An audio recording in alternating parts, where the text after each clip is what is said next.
So this morning we're loading supers on. We've got some fantastic sunny weather and I can hardly see because it's blindingly beautiful sunshine, which is the best thing we've ever had this spring. It's been so awful. But from now on it looks much better. Supers are going on today and onwards and upwards. There's no time to do anything. We're just flat out organising stuff, making stuff ready. Like beekeepers do, you think you've got everything planned, then last minute you realise you've got nothing done and you're so far behind. So it all starts today.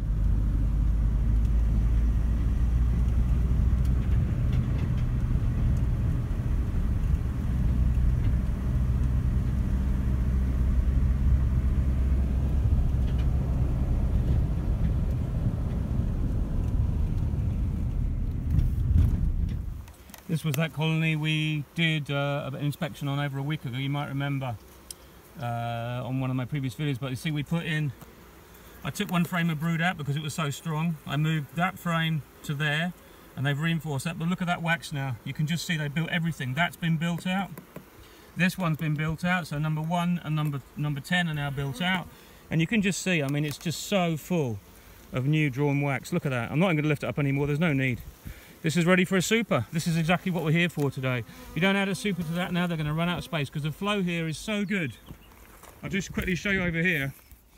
As far as the eye can see, we've got gorse, goat willow, and there's wild cherry. There's broom coming into flower in front here. There's absolutely loads of stuff. It's just amazing, this place. All that wild willow there. In the summer, there's a huge amount of chestnut about a kilometre away, so they do really well here in the summer as well. But I've only just been able to get into here because it's been so wet and this place is like a marsh, but it's okay, we're there now. So.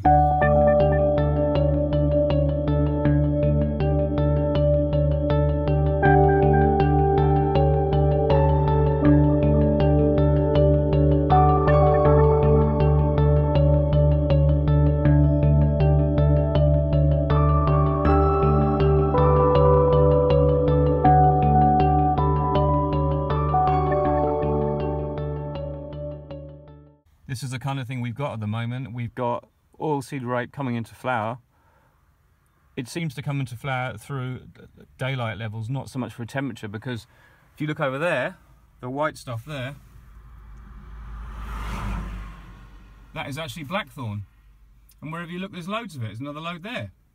So this is what we've got at the moment. And then there's the wild cherries there you can see in the distance. I mean, everywhere is full of that. There's almost too much come too soon.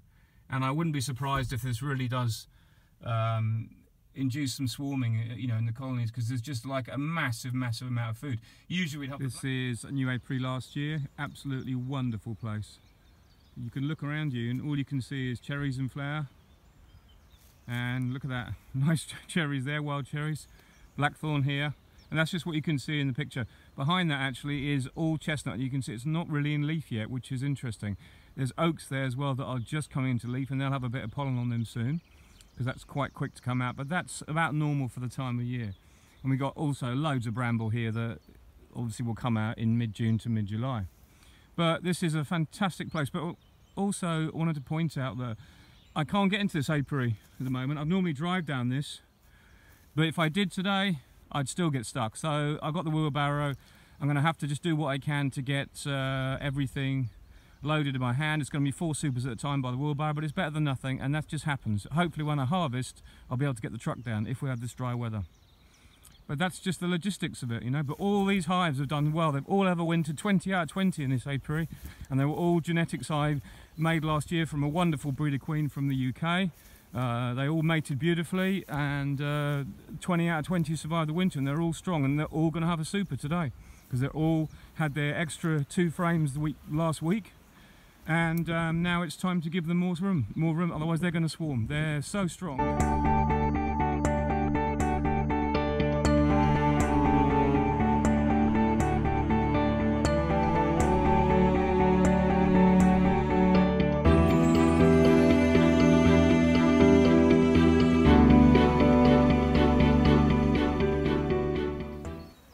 There we are then, that's 19 out of 20 supered up. Overall pretty easy.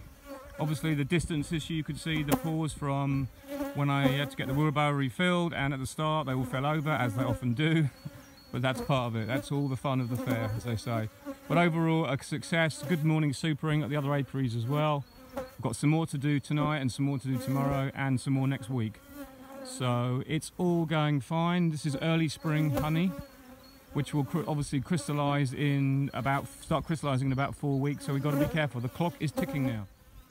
Just to add, I thought I'd show you my supers we use. These are the French Baticad made by Nico. And basically you can see the bees build up the wax there. This is the plastic that it comes on. So they already have cells already imprinted in the plastic.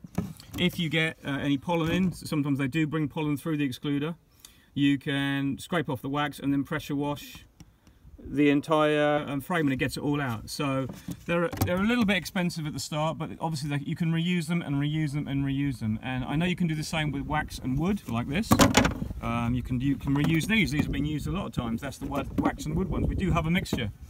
But to be honest, I'm actually finding these Nico Baticad pretty good, because they're also so light, and when you're humping around supers, it does make a difference.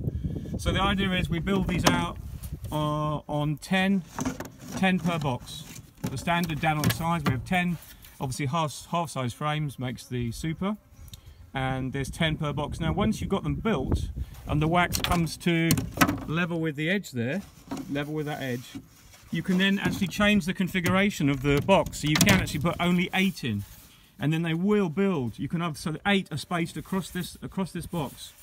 So then they will build on 8, and then obviously it's a time saving thing and also more efficiency. I did explain this in one of my other videos, that if you're only moving 8 frames but for the same amount of honey, when you're extracting as well, it's more efficient. And also you've got technically more frames to use for other supers.